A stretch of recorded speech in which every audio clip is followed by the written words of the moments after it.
When I walked into my nephew's office complex, he laughed. Loud. It wasn't the kind of nervous laugh you make when you're surprised. No, this was sharp, deliberate, the kind meant to sting. "Security," he said, smirking as he gestured toward me. "This old man's lost." The sound of his colleagues chuckling behind him burned hotter than the winter wind outside. I froze for a heartbeat, the air in the lobby thick with embarrassment. His voice carried, loud enough to make sure everyone around heard. I didn't say a word. I just stood there in my old brown coat, rainwater dripping from the brim of my hat, watching the boy I helped raise, mock me like a stranger. You know what hurts the most? It isn't being insulted. It's who is doing it. I was there the day he took his first steps. I paid for the shoes on his feet when his father died. I helped put him through school when no one else could. And now, 35 years later, he stood in his marble-floored lobby, dressed in a tailored suit, laughing like I was some kind of beggar who'd wandered in by mistake. His assistant whispered something behind a manicured hand. A young man at the reception desk tried to stifle a laugh. It worked on them. They believed his little performance. That I didn't belong there. That I was just an old man, out of place in a shiny glass tower. And for a moment, I let them believe it. I met his eyes and saw it, arrogance. That smug confidence of someone who thinks they've outgrown the hands that fed them. He straightened his tie like a king looking down at a peasant. But then the elevator doors opened. And when his boss stepped out and saw me, everything changed. The smirk on his face died faster than it had appeared. He had no idea the man he just mocked was the reason this entire complex even existed. Before I tell you what happened next, if you love powerful true stories about family, loyalty, and justice, make sure you hit that subscribe button. Because this isn't just a story about betrayal. This is a story about what happens when someone forgets where they came from. And gets reminded the hard way. My nephew's name is Daniel. I've known him longer than he's known the world. I held him the day he was born. I was 28 then, strong, full of fight, and determined to build a future for our family after my sister lost her husband far too young. Daniel's father was my older brother, and when he passed in an accident, I made a promise over that coffin, I'll take care of your boy like he's my own. For years, I kept that promise. I paid for everything. His clothes, his school trips, his after-school lessons, his college tuition. When he needed braces, I was the one who wrote the check. When he wanted to join the basketball team, I was the one who bought the shoes. My sister worked 2 jobs, but we both knew Daniel's dreams were paid for with my sweat. I owned a small but successful construction company back then. Not glamorous, but solid. I built homes from the ground up, handled crews, learned every nail, every beam, every blueprint. I built things that lasted. Daniel grew up visiting my work sites, running between stacks of lumber, eating sandwiches with the crew during lunch breaks. He'd look up at me with those bright eyes and say, "Uncle Joe, one day I'm going to build something big too." I believed him. But somewhere along the way, that promise turned sour. When he graduated from university, he got a job at a real estate firm. He rose quickly, smart, charming, hungry. I was proud. God help me, I bragged about him to anyone who'd listen. "That's my nephew," I'd say. "He's going to build a future bigger than mine." But as Daniel's world got shinier, mine suddenly became smaller in his eyes. He'd stopped visiting the house long before I noticed the shift in his tone. It started subtly. "Oh, Uncle Joe, you wouldn't understand these things, it's corporate strategy." Or, "Don't worry about it, you've had your time, now it's mine." I brushed it off as youthful arrogance. I told myself, he's just finding his footing. But then came the family gatherings. He'd arrive late, dressed in expensive suits, wristwatch gleaming, voice loud. Always talking about deals, projects, shares. I'd see him look around the living room, the same one that raised him, and I could tell. He thought he was better now. At my 60th birthday dinner, he brought a bottle of wine that cost more than my entire outfit. And he made sure everyone knew it. "Uncle Joe, this is a real Bordeaux," he said, tapping the label like it was a trophy. "Not that cheap stuff you drink." The room went quiet, and for the first time in my life, I felt small in my own house. He didn't notice, or maybe he did. That was worse. He visited less and less after that. When he did, he talked about investments, stocks, office expansions. I talked about repairing the roof on the shop. He'd smile politely, the way you smile at a child who doesn't get the joke. And I told myself it didn't matter. Family is family. But deep down, I knew something was breaking. A few months before the day in that lobby, I'd called him, just to ask if he could stop by for lunch. He sighed. Not angrily. Just the kind of sigh that says, "You're not worth my time right now." He told me he was too busy building real things. I laughed it off on the phone. But after we hung up, I stared at the walls of my house, the same walls that had seen him grow up, and I realized I'd been erased from his world. He wasn't just growing distant. He was forgetting where he came from.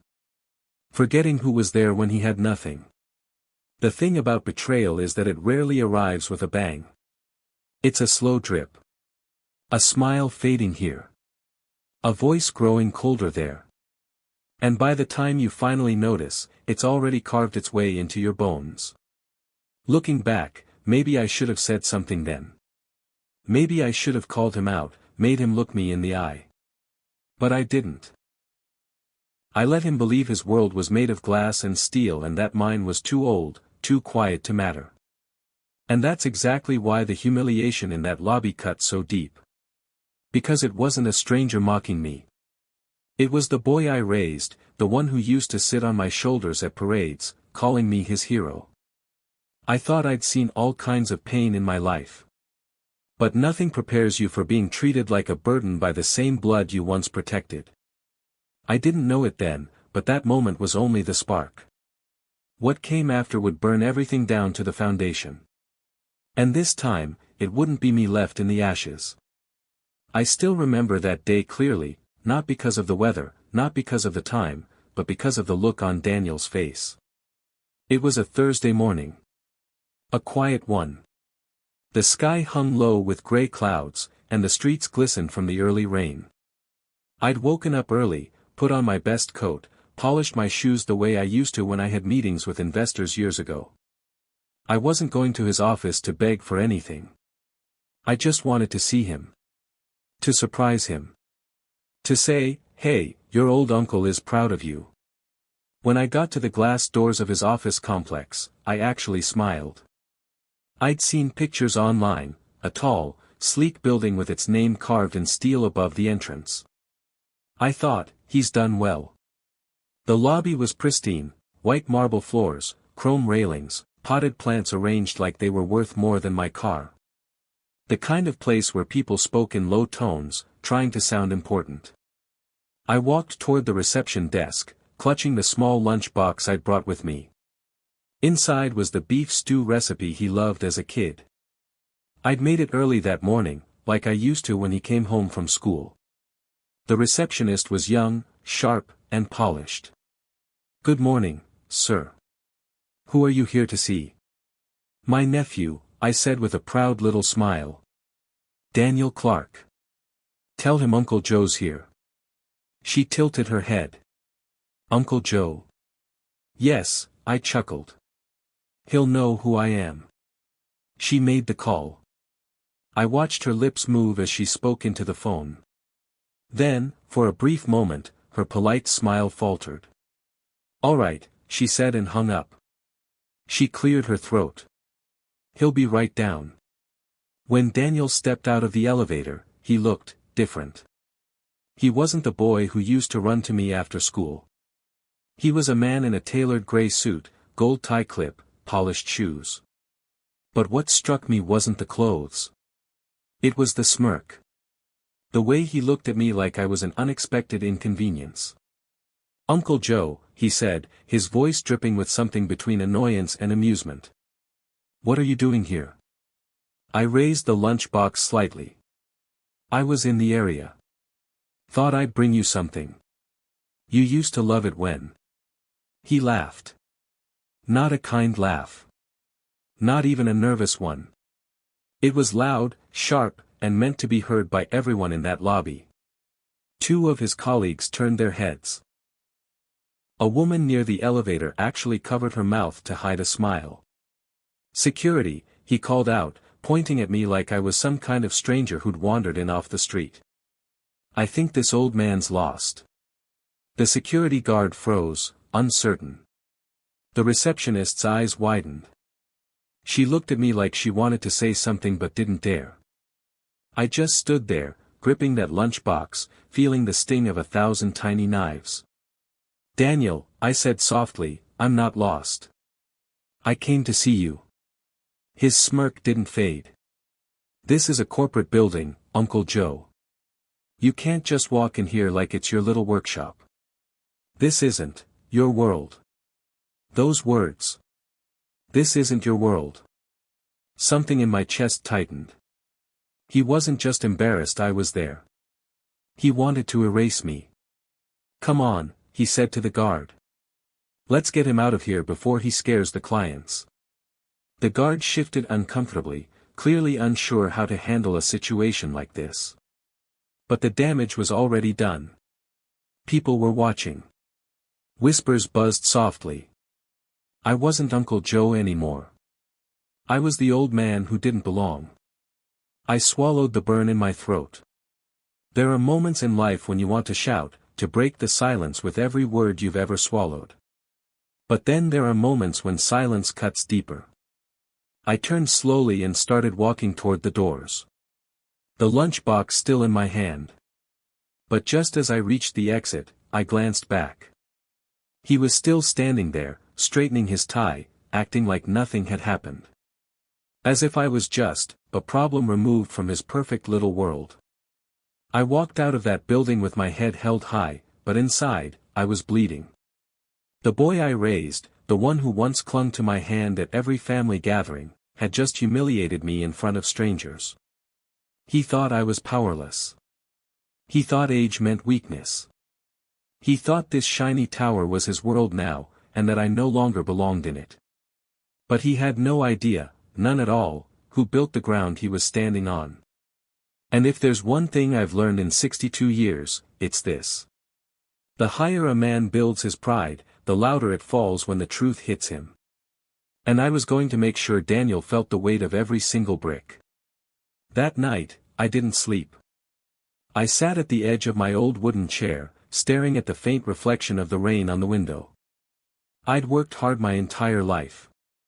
Not for glory. Not for applause. But for family. And the one person I gave everything to had stood in a lobby and mocked me like a stranger. For the first time in years, the house felt cold. It wasn't the weather. It was the kind of cold that settles in your bones when someone you love spits on your name without a second thought. I poured myself a cup of black coffee, the way I used to when I had long nights on the job. My hands shook, but not from age. From rage. Not the loud kind. The quiet kind that lives under your ribs, waiting. I'd always believed in family above everything. I raised Daniel not because I had to, but because I wanted to. He was the last piece of my brother I had left. And I'd watched him grow from a barefoot little boy chasing butterflies in the yard to a polished man standing in a skyscraper lobby, laughing at me like I was nothing. I could have yelled at him that day. I could have caused a scene. But I didn't. Because you don't tear someone down with noise. You do it with precision. Quiet. Calculated. And that night, I made a decision. This wasn't going to end with me walking out of that building with a lunchbox and a cracked heart. He wanted to humiliate me in public. Then he would learn what it meant to stand on ground that I built. I went to my study, the same room where, decades ago, I'd built my company brick by brick. On the wall was an old framed blueprint. Most people forgot about it, but I hadn't. The land beneath Daniel's shiny office tower. I owned the deed. I bought it 35 years ago when it was nothing but dirt and weeds. I sold development rights to a firm, but I never sold my silent partnership. That's the thing about building something right, you don't need to be loud about it. Paper speaks louder than pride. I dug through the filing cabinet, pulling out manila folders yellowed with time. And there it was, my signature on the original contract, the clause that gave me a permanent stake in the property's foundation. They could build on it. They could polish it. But legally? The land still whispered my name. As I stared at the document, a bitter laugh escaped me. Daniel had no idea the very ground beneath his empire belonged to the man he'd just humiliated. But this wasn't just about legal rights. I wanted the truth about who he'd become. What kind of man he really was beneath that expensive suit. So I called an old friend, Frank. A quiet man. Discreet. The kind of private investigator who doesn't ask questions, just delivers answers. Frank, I said when he picked up. I need everything on Daniel Clark.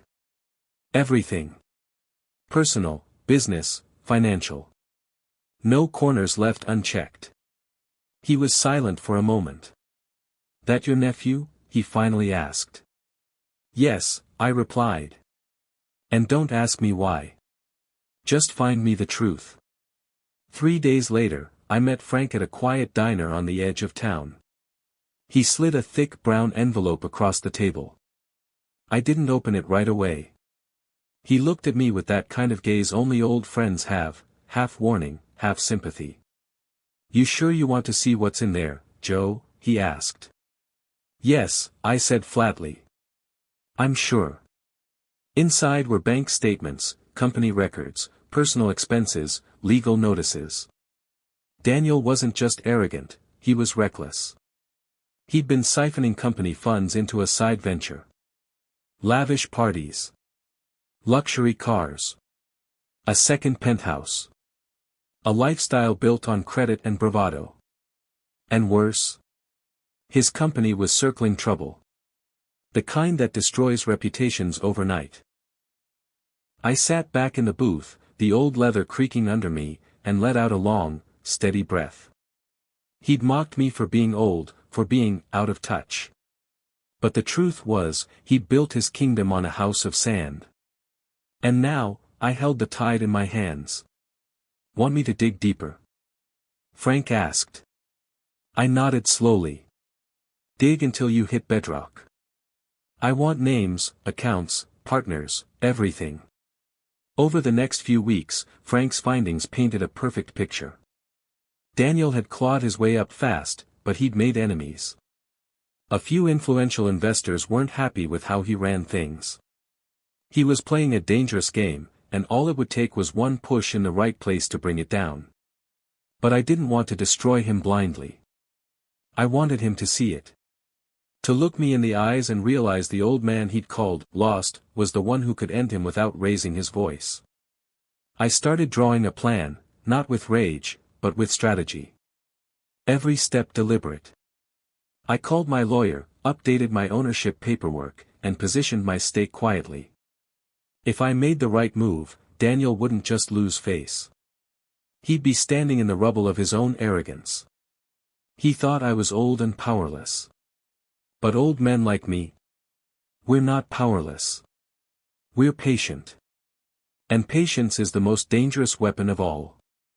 When I was a younger man, I used to believe that revenge was loud, a storm that crashed through walls, took down everything in its path, and left the enemy in ruins. But age teaches you something different. True revenge isn't noise. It's silence. It's patience. It's precision. I spent a week sitting in that old study, every document spread out like a war map on the table. Contracts, deeds, property stakes, clauses that Daniel probably didn't even know existed. He was so busy basking in the glow of his new empire, he'd forgotten to look at the foundation beneath it. But I hadn't. I'd laid those bricks myself. That building, the office he stood in so proudly, wasn't just his. It wasn't the company's. The land it was sitting on still belonged, legally, financially, and irrevocably, to me. Decades ago, when the development company bought rights to build there, I negotiated a stake that would outlive me. A quiet 20% ownership buried deep in legal paperwork. No one ever noticed because I never flaunted it. I didn't have to. It was my insurance. Now, that same 20% was about to become the rope he'd hang himself with. The first step was subtle. I reached out to their holding company, not directly through my name, but through an intermediary I trusted. An old associate, retired but sharp as a knife. He set up a meeting with the board members, the ones who actually ran things behind the shiny facade of Daniel's position. Daniel might have strutted like he owned the place, but the real power didn't wear expensive ties. It wore calm smiles and held pens that could rewrite fates. The board had no idea the man they were meeting was the silent partner in their most valuable asset. And I intended to keep it that way until the perfect moment. The second step was my favorite. I hired a corporate attorney, a shark in a three-piece suit. A man who didn't believe in mercy, only in clean, surgical dismantling of people who thought they were untouchable. He reviewed the contracts I'd kept locked away for decades. Every clause. Every line. He looked up at me halfway through, eyebrows raised. "Do you know what you're sitting on?" he asked. I gave him a small smile. "Oh, I know exactly what I'm sitting on. Your stake gives you leverage. Serious leverage. If you wanted to, you could walk into that boardroom tomorrow and shake the ground under their feet." "I don't want to walk in tomorrow," I said. "I want to walk in at the right moment. Timing matters in war. You don't swing the hammer when your enemy is ready for the blow. You wait until they're laughing. Until their guard is down." Meanwhile, Frank kept feeding me everything I needed about Daniel's personal and professional messes. The man was juggling debt behind the scenes, propping up a lifestyle he couldn't afford, and relying on charm to patch the cracks. That kind of man isn't ready for someone who fights with facts and silence. I learned that Daniel's company was in the middle of a critical negotiation, a huge development deal with a foreign investor group. If they pulled it off, it would cement his name in their world permanently. If they didn't, the cracks in his reputation would spread fast. That was my window. The third step was simple but surgical. I arranged for a private meeting with the company's CEO, an older man named Carlyle. He was sharp, cautious, and deeply invested in making sure his empire didn't fall because of a reckless manager. When we met at a quiet golf club on the outskirts of town, he greeted me with a handshake that carried both curiosity and caution. "Mr. Dalton," he said after I laid my ownership papers on the table. "I had no idea you were part of the original land deal." "That's the point," I replied calmly. "I never needed to make noise. But now I do." Carlyle examined the documents like they were gold. And in a way, they were. My 20% stake wasn't just paper. It was control. Control over zoning rights. Control over leases. Control that Daniel didn't have. I didn't even need to fight him directly. All I had to do was shift my weight, and the floor beneath him would give way. "Why are you telling me this now?" Carlyle asked. I leaned back, fingers laced together. "Because I have no interest in watching the company rot under a boy who doesn't respect where he came from. I'm not asking for revenge. I'm asking for accountability." Carlyle didn't blink.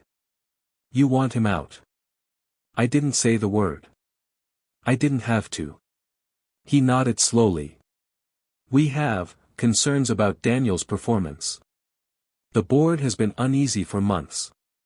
If what you're offering is real, this could make that conversation much easier." I left that meeting knowing the trap was set. It wasn't about burning everything down. It was about watching him walk into it himself. The fourth step was personal. I had to make sure Daniel didn't see it coming. So when he called my sister one weekend, probably feeling guilty about how he treated me, and asked if we could talk. I agreed. We met at a cafe near his office. He wore the same smug grin, but there was a faint nervousness behind it now. Maybe it was guilt. Maybe it was his life catching up with him. Either way, I played the role perfectly, the quiet, forgiving uncle. "Daniel," I said, stirring my coffee slowly, "you've grown a lot. I might not understand your world, but I'm proud of how far you've come." He smiled then, and for a second, I saw the little boy I used to push on the swings. "Thanks, Uncle Joe. I didn't mean to, you know, that day." I nodded. "It's forgotten." But of course, it wasn't. That smile of his would be the last one he'd wear before I pulled the floor out from under him. As I walked home that evening, I felt something I hadn't felt in a long time, not anger, not even vindication. Clarity. He wanted to humiliate me in a building I partially owned. He wanted to make me feel small. Soon, in that same building, surrounded by the people he tried to impress, he would finally learn the difference between arrogance and power. And I was going to teach it to him without raising my voice. The morning of the board meeting, I woke up before sunrise. Not out of anxiety, but with the sharp clarity of someone who had spent months carving out every step with precision. The house was still and quiet. I could hear the faint sound of birds starting their morning chorus. For years, I had walked into rooms as the helper, the background, the silent supporter. But that day, I was walking in as the storm. I wore my old charcoal suit. The same one I had on the day I signed that land deal decades ago. I tightened my tie with hands that didn't shake. I wasn't nervous. I was steady. Controlled. This wasn't a moment of chance, it was the execution of something earned. By 9 a.m., I stood in the lobby of Daniel's office complex again. The same marble floor. The same reception desk. But the atmosphere felt different this time. The receptionist glanced up, and for a split second, I saw recognition flicker in her eyes. She probably remembered the day I'd stood here humiliated, clutching that lunch box like a fool. But today, there was no lunch box. No small, defeated posture. Just me, standing tall. "Good morning," she said, her tone unsure. "Good morning," I replied with calm authority. "I have a meeting with Mr. Carlyle and the board." Her eyes widened slightly. She checked the schedule. And there it was, my name on the list, not as a guest, but as a principal attendee. "Of course," she said, straightening in her seat. "They're expecting you." When the elevator doors slid open, the silence inside was almost comforting. My reflection in the mirrored walls wasn't the man Daniel mocked. It was the man who built the ground beneath his arrogance. I rode up to the top floor. The boardroom was everything you'd expect, expensive, modern, cold. A long polished table, leather chairs, floor-to-ceiling glass that overlooked the city. Power likes to sit above everyone else, looking down. But that day, the view would change. Carlyle was already there, along with 5 board members, older men and women who spoke softly but moved millions with the flick of a pen. They greeted me politely. Some of them already knew who I was after the golf club meeting. Others were about to find out. And then came Daniel. He walked into that room like he owned it, shoulders squared, that trademark grin plastered on his face. He was in full performance mode, nodding to the board, adjusting his cufflinks, leaning in to shake hands like the star of his own show. When his eyes finally landed on me, the grin faltered for just a heartbeat. "Uncle Joe," he said, half confused, half dismissing. "What are you doing here?" I didn't answer right away. I simply leaned back in my chair, hands folded in front of me, and let Carlyle speak. "Mr. Dalton," Carlyle began, looking around the room, "is not just here as a guest. He is, as of today, one of our primary stakeholders in the property this company operates out of." The silence that followed was sharp. One board member actually turned to Daniel, expecting him to explain. Another tilted her head slightly, intrigued. Daniel laughed awkwardly. That must be a mistake, he said quickly. There's no way. Carlyle raised a hand, cutting him off. It's not a mistake. Mr. Dalton has owned a 20% stake in this property since the foundation was laid. He has full legal rights to participate in major strategic decisions concerning the use of this building and its surrounding land. The color drained from Daniel's face. The arrogant smile he wore like a badge faltered. He looked at me again, but this time, not with dismissal. With confusion. Then fear. I spoke then, not loud, not triumphant. Just steady. You told me I didn't belong here, Daniel, I said evenly. But the truth is, I've belonged here since before you knew how to spell the word contract. A few soft chuckles rippled through the boardroom, not mocking, but the kind that happens when the room realizes the balance of power has shifted. Carlyle cleared his throat. We're here today to finalize negotiations with the foreign investors, he said. But before we do, there are concerns the board needs to address. Mr. Dalton has raised valid points. Daniel's head snapped toward him. Valid points? What points? One of the board members, a woman named Hughes, slid a folder across the table. Your financial handling of the project. Several irregularities have been flagged. His jaw tightened. I watched as his hands curled into fists under the table. He knew. He knew his empire wasn't as clean as the suit he wore. Frank's investigation had found everything. I hadn't shouted it to the world. I had simply placed the evidence in the right hands. Carlyle continued. We've overlooked things before, Daniel, because you brought in deals. But this is serious. You've put the company at risk. And given Mr. Dalton's controlling stake in the property, that risk is no longer yours to bury. Daniel tried to speak, but the words stuck in his throat. He turned to me, his voice low and shaking. You set me up. I leaned in slightly. No, Daniel. You set yourself up. I just gave the truth a place to stand. The next hour unfolded like a slow, beautiful reckoning.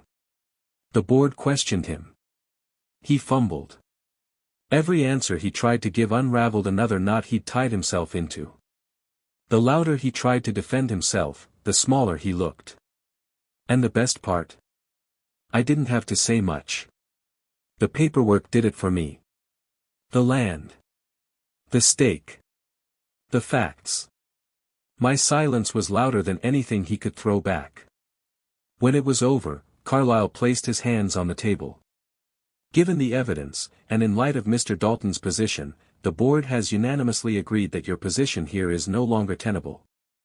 The words landed like hammers. Daniel's shoulders stiffened.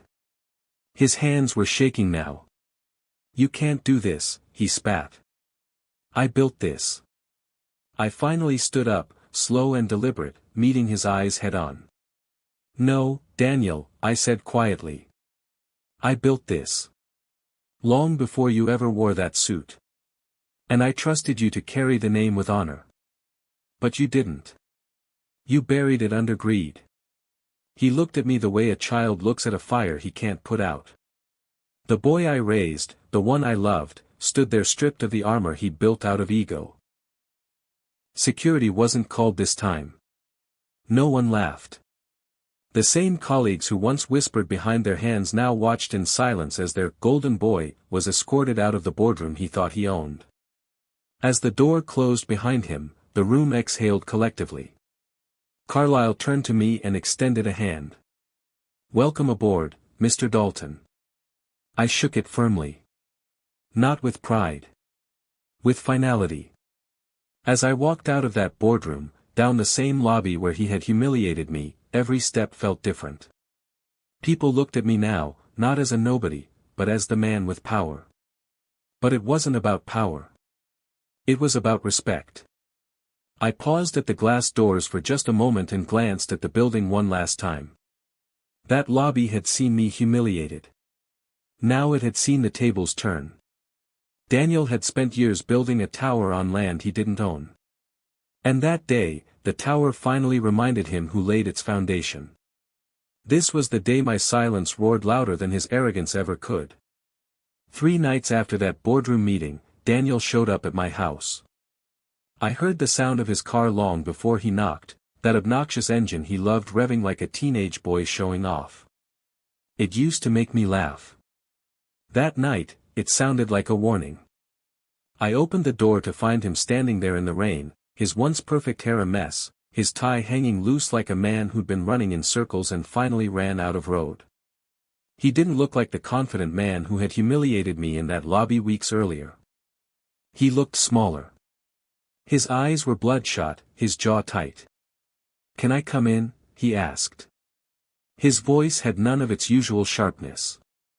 It was low. Uncertain. I didn't say anything.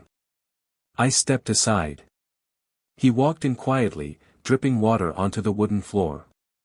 For a long moment, we stood there in the hallway, the silence between us heavier than anything either of us could have said. Finally, he turned to me, his chest rising and falling like he was holding back years of frustration. "Why?" he asked. "Why did you do that to me?" The bitterness in his voice was familiar, the sound of a man who thought the world owed him more than it gave. But underneath it, I heard something else too, hurt. "Daniel," I said evenly, "I didn't do anything to you. You did this to yourself." His hands clenched at his sides. "I built everything. I put everything into that company. And you," he shook his head, his words catching, "you embarrassed me in front of everyone." "No," I cut in sharply. "You embarrassed yourself the day you decided to treat me like I was beneath you. You forgot where you came from, Daniel. You forgot the hands that carried you when you couldn't stand." He flinched, but I kept going. The words weren't angry. They were steady, measured, the kind of words that come from someone who's done being soft. "I raised you," I said. "I worked my back raw to give you a chance. Every meal you ate, every roof over your head, every class you attended. I gave that to you. Not because I wanted repayment. But because I believed you'd grow into a man who wouldn't forget." His lips parted like he wanted to argue, but nothing came out. His throat worked as he swallowed hard. "You think what happened at that board meeting was revenge," I continued, stepping closer. "But it wasn't. It was reality catching up to arrogance. You treated me like dirt in front of strangers. You mocked me in the place I built. You disrespected blood, Daniel." A flash of something passed through his eyes, guilt, maybe. Or shame. It flickered, then burned out just as quickly as it came. "I was under pressure," he muttered. "You don't understand the kind of world I work in." I let out a quiet, humorless laugh. "Pressure. Daniel, I built that world. Brick by brick. I understand it better than you ever will. The difference is, I didn't forget my family when I climbed the ladder." He turned away from me, pacing the living room like a trapped animal. His expensive shoes scuffed the old rug that had been there since before he was born. "So what now, huh? You want me to grovel? You want me to call you, sir, and beg for forgiveness?" I shook my head slowly. "No. I don't want anything from you, Daniel. Not your apologies. Not your respect. I already have what you thought you could take from me. My dignity was never yours to steal." He stopped pacing. His back stiffened. "You've ruined my life." "No," I said softly. "I've shown you your life. And now you get to decide what to do with what's left." His shoulders trembled, whether from rage or something else, I couldn't tell. He turned to face me again, and for the briefest second, I saw the boy I'd once carried on my shoulders. The boy who used to call me his hero. Uncle Joe, his voice cracked on the name. "I didn't mean to." "Yes, you did," I interrupted gently. "You meant every word that day in the lobby. But meaning something in the moment doesn't mean you can't learn from it after the fall. The silence stretched again, but it wasn't empty this time. It was thick with everything we hadn't said for years, the resentment, the disappointment, the grief. He finally let out a shaky breath, rubbed his face, and walked toward the door. "I'll figure something out," he muttered. "I always do." I didn't stop him. As the door shut behind him, I stood there, the echo of his footsteps fading down the street. There was no satisfaction in that moment. No gloating. Just a quiet ache in the chest. I hadn't wanted to destroy him. I'd wanted him to remember. But sometimes, remembering has a cost. He walked away a man stripped of his arrogance, but whether he would rebuild himself or stay broken, that was no longer my battle to fight. And I was at peace with that. Weeks passed. The dust settled, not quickly, but in that slow, inevitable way storms always do when the sky runs out of thunder. Daniel's name had been quietly removed from the company directory. No press release. No grand scandal. Just a cold, surgical erasure. A man who once walked through the building like a king was now a ghost no one mentioned. I didn't dance on the ashes. I didn't need to. Revenge isn't always fire and noise. Sometimes, it's just truth finally standing where lies once strutted. But the aftermath had its own weight. My phone rang with calls from people who hadn't spoken to me in years, board members, lawyers, even old friends who suddenly remembered my number. A few of them congratulated me. Some were cautious. A couple of them sounded nervous, like they'd just realized the old man they dismissed had been holding the foundations of their empire the whole time. I let them talk. I didn't need their approval. I'd spent a lifetime building my own backbone. More than the company, it was the family that felt the ripple. My sister called me one night. Her voice was quiet, soft, almost tired. "He told me everything," she said. I figured he would. There was a long silence. Then, "Did you have to be so hard on him?" I closed my eyes. That question cut deeper than Daniel's words in that lobby ever had. "No," I said softly. "I didn't have to. But I chose to. Because no one ever taught him the difference between power and respect. Someone had to." She didn't respond right away. When she did, her voice trembled with a mix of love and pain. "He's still my son." "And he'll always be your son," I replied. "And he'll always be my nephew." But this was his choice. Not mine. The call ended without resolution. Family wounds don't heal overnight. But some truths have to be faced, even if they cut through bloodlines. Meanwhile, the company moved on. Carlyle approached me with a proposal, a partnership, a seat on the advisory board. "You have history with this place," he said. "And now that's certain, distractions have been removed, we could use that." I could have taken it. I had every right. But I shook my head. I didn't fight for a seat, Carlyle. I fought for my dignity. "Keep your chair." He nodded. He understood. That was enough. I spent more time at home in the weeks that followed. The house, once quiet in a way that hurt, began to feel different. Lighter. I started fixing the garden I'd neglected for years. I took long walks down the same street Daniel used to ride his bike on when he was little. The world didn't feel bigger or smaller, it felt balanced again. And then one afternoon, Daniel showed up. No expensive car. No polished shoes. Just him, wearing an old hoodie and sneakers, standing at my gate like the boy he used to be. He didn't look broken, just humbled. "There's a difference." "Can I come in?" he asked. I nodded. We sat on the porch, not saying anything at first. I poured him a cup of black coffee, the way I used to when he was young and curious, trying to be a man before his time.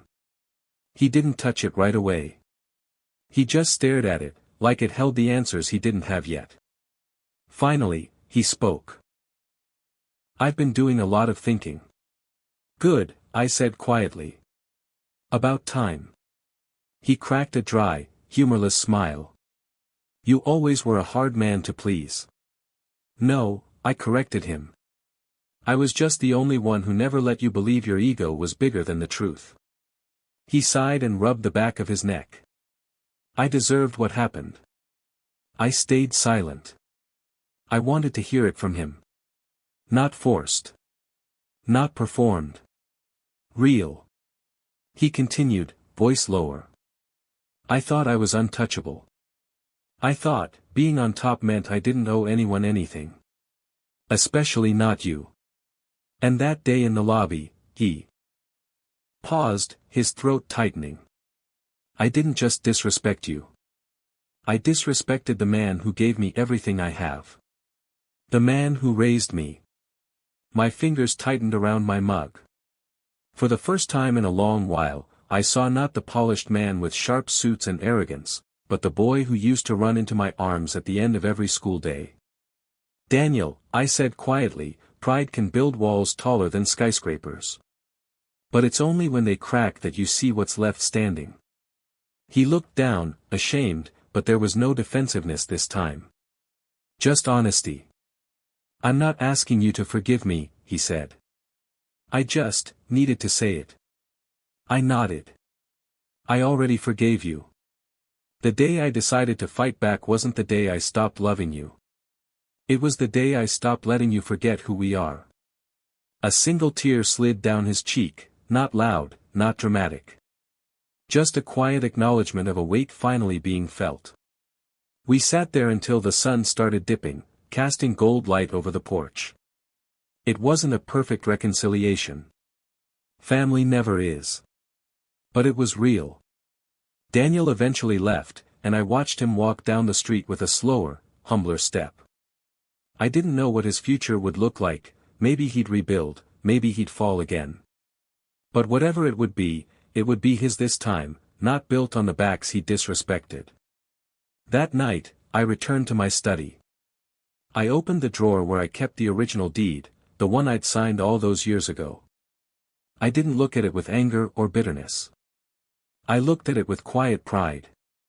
Not because I'd won, but because I'd proven something that needed proving. Respect isn't given to the loudest voice in the room. It's earned by those who build the ground everyone else walks on. Daniel learned that lesson the hard way. And maybe, just maybe, that was the best gift I could have ever given him. I stepped out onto the porch again, breathing in the night air. No anger. No regret. Just the steady beat of a heart that had stood its ground. If you've ever been underestimated, disrespected, or made to feel like your time has passed, hear me clearly. Real power isn't in proving them wrong with noise. It's in standing so firm they eventually have no choice but to see what they overlooked. And if you've stayed with me through this story, thank you.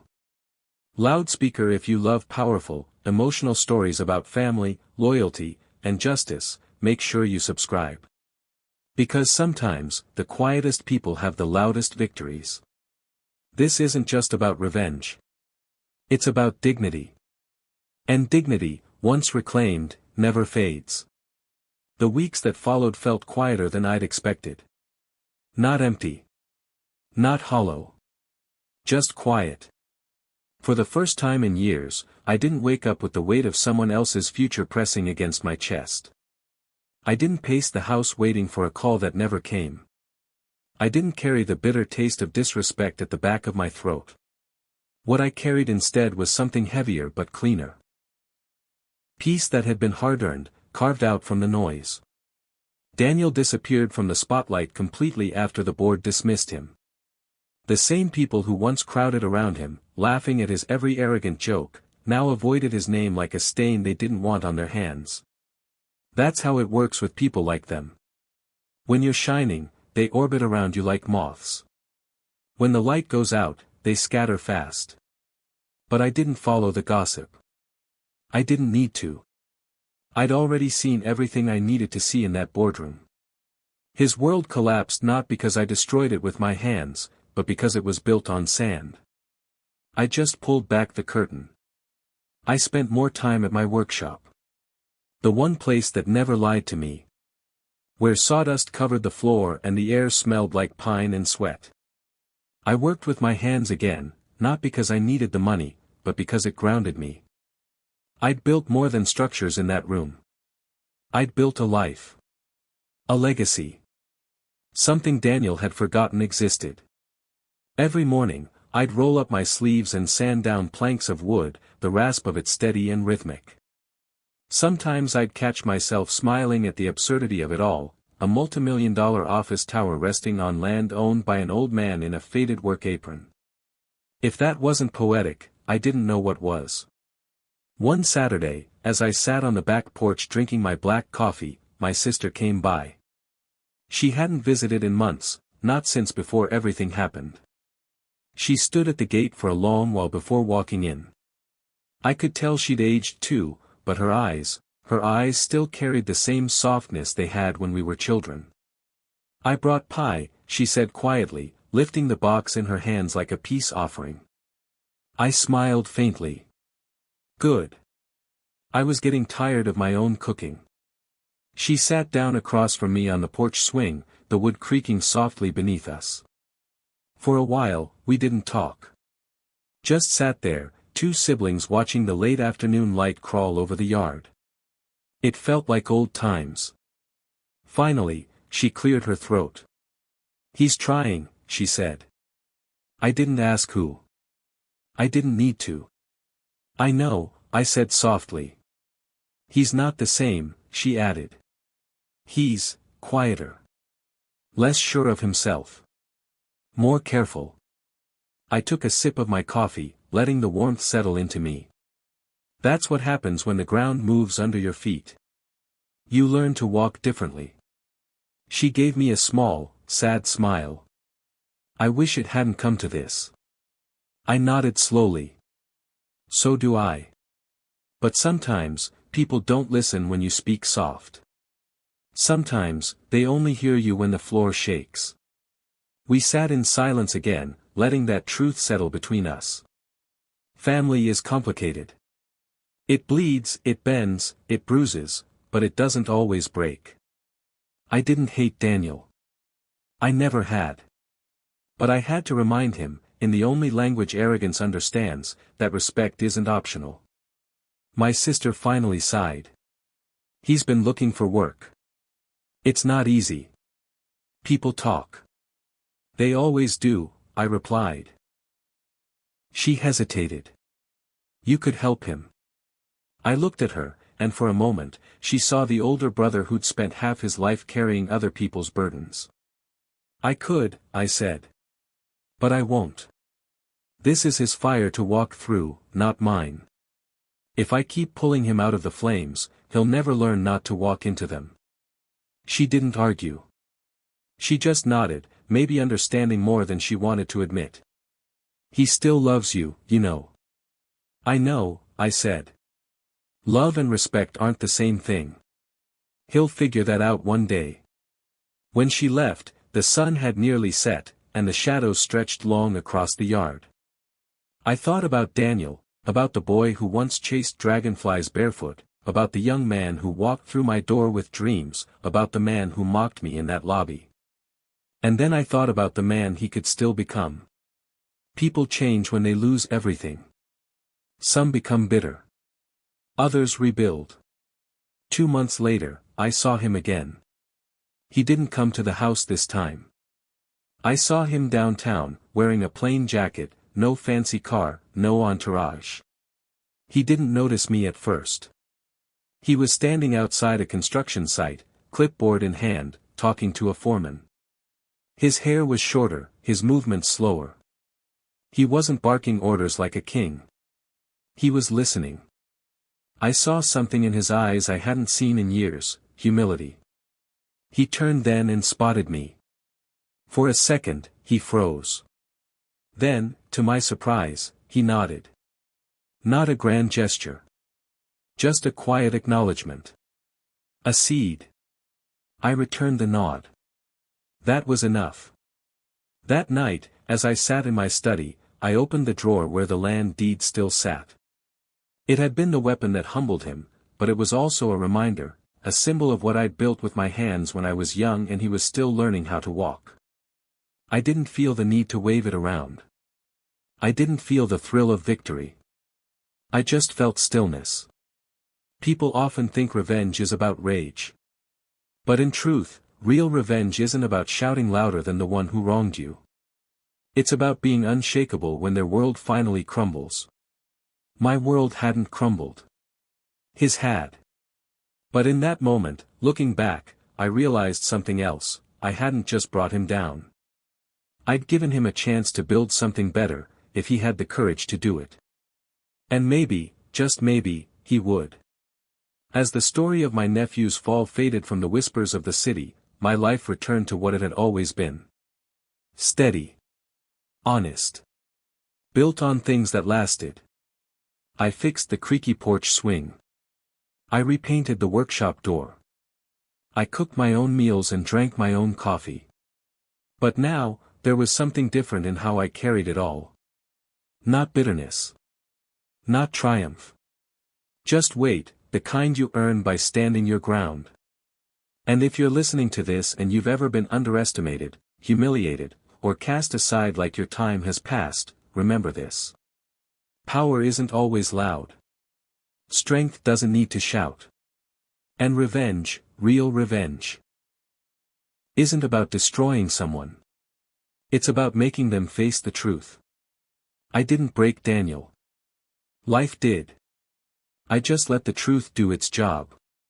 Loudspeaker, if you've stayed with me through this story, and you enjoy powerful, emotionally charged stories about family, respect, and justice, make sure you hit that subscribe button. Because some of the most unforgettable battles aren't fought with fists or noise, they're fought with silence, patience, and a man who refuses to bend. This was how it happened. Every word of it. And in the end, I didn't just reclaim my dignity.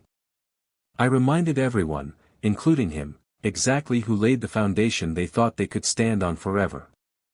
It's strange how the quiet always returns after the storm. Not the same quiet that was there before, this one is heavier, more aware, filled with echoes of everything that happened. Life doesn't rush to fill the space revenge leaves behind. It lets it linger, forces you to sit with it, breathe it in, and decide what kind of man you'll be after the dust settles. For me, it came in small moments. Early mornings on the porch with the sun still low. The smell of sawdust clinging to my shirt after a long day in the workshop. The sound of the old wind chime swaying against the breeze. For a man who spent most of his life holding others up, it felt strange to stand alone, not because I had to, but because I chose to. People in town still whispered about what happened at Daniel's firm. Not loudly, just enough that you could hear it on street corners, in coffee shops, during small talk at the grocery store. You know, that's his uncle, they'd say. The one who owned the land. Some said it with admiration. Others with that quiet mix of fear and respect people reserve for those who don't need to explain their power. But I didn't need their whispers. I hadn't done any of it for applause. Truth doesn't need a microphone. It just needs to stand firm. A few weeks after I saw Daniel downtown, a letter came in the mail. No envelope with a company logo. No expensive wax seal. Just his handwriting. Simple. I sat at the kitchen table, folded the paper open, and read. Uncle Joe. I've had a lot of time to think. I won't pretend I didn't deserve everything that happened. I did. You didn't destroy me, you exposed me. You reminded me that everything I thought I owned was built on your sweat, your hands, and your quiet strength. I'm not asking for anything. I just wanted to say, thank you. For raising me. For not screaming at me when I deserved it. And for making me face the man I'd become. I hope, one day, I can earn back what I threw away. Daniel. I didn't cry when I read it. I didn't even smile. I just sat there, letting the weight of those words sink into the grain of the old kitchen table. This wasn't about winning anymore. It hadn't been for a while. It was about truth. About setting something right that had gone wrong long before that day in the lobby. I folded the letter carefully, placed it inside the same drawer where the deed to the land rested. One represented everything I built. The other, everything I'd tried to save. My sister came by a few days later. She looked more at peace than I'd seen her in months. She didn't say much about Daniel, just that he was working hard again, smaller projects this time, under someone else's leadership. Learning. Listening. He was earning his way back to the world with a quieter step. That alone told me more than any apology ever could. "Do you forgive him?" she asked softly as she poured herself a cup of tea. "I forgave him the day I walked out of that boardroom," I said. "But forgiveness doesn't mean forgetting. It means I no longer carry the weight of what he did." "He does." She nodded, her eyes glassy but warm. "He's trying to be better." "Good," I replied. "The world doesn't need more men who think they own it. It needs men who understand where it came from." I think what broke Daniel wasn't the loss of power. It was the mirror I held up to him when I stood in that boardroom, the moment he saw himself clearly for the first time. Pride builds fast. But it crumbles faster when it finally faces truth. I spent the next months rebuilding pieces of my own life I'd neglected while carrying others. I started hosting family dinners again, not to prove a point, but because I wanted to feel warmth around the table instead of old resentment. My nieces and nephews, the younger ones, came around more often. They'd ask me to tell them stories about the past. About their parents. About the time before Daniel's arrogance cast its shadow over the family. I told those stories not with bitterness but with pride. Because no matter how dark a chapter gets, the pages before it still hold light. One evening, as I sat in the workshop sanding down a chair, Daniel appeared again. No grand entrance this time. He just walked in quietly, wearing work boots, a plain shirt, and a look I recognized, the same one he used to have when he wanted to help me fix things as a boy. "Need a hand?" he asked. I didn't say yes or no. I just pushed another piece of wood toward him. He picked it up, awkward at first, then more steadily. We worked side by side in silence for almost an hour. No explanations. No apologies. Just sawdust in the air, the steady rhythm of hands building something real. When we finally stopped, he looked at me, not with entitlement, not with shame, just honesty. "I'm trying," he said. "I know," I replied. That was enough. The thing about revenge, real revenge, is that it doesn't always end with a man lying broken. Sometimes, it ends with both of you standing. One rebuilt, one reminded. I didn't destroy Daniel. I gave him a mirror. And whether he chose to become a better man after that was always going to be up to him. But I had given him no choice but to face himself. As for me, I found a strange kind of peace in knowing I didn't need to roar to be heard. I didn't need to raise my fists to make a point. I just needed to stand on the ground I'd built with my own hands and let time do the rest. The last time I passed by that towering office building, I didn't feel anger anymore. Or hurt. Just a quiet satisfaction. That lobby, once a place of humiliation, was now just another building standing on land with my name etched into its foundation. Time has a way of humbling everything: arrogance, power, pride. They all fade. But foundations, they last. And as I stood there, hands in my pockets, a cold breeze sweeping through the street, I thought about all of it. The betrayal. The plan. The exposure. The aftermath. If I could go back, would I change anything? No. Not a single step. Because it had to happen exactly the way it did. Not out of cruelty. Out of necessity. Some lessons can't be spoken. They have to be felt. So, if you've listened to this far, let me leave you with this. Respect isn't about titles. It's not about age. It's not about money. It's about recognizing the people who built the roads you now walk on. Never mock the hands that fed you. Never underestimate the quiet ones. Because sometimes, the ones you laugh at in the lobby are the same ones who can shake the ground under your feet. And if someone ever tries to make you feel small, remember this story. Stand your ground. Stay quiet. Build your case. And when the time is right, let the truth do what it does best, speak louder than their arrogance ever could. If you love powerful, emotionally charged stories about justice, family, and what it really means to stand your ground, don't forget to subscribe. Because some stories aren't just stories. They're warnings. And this is exactly how it happened.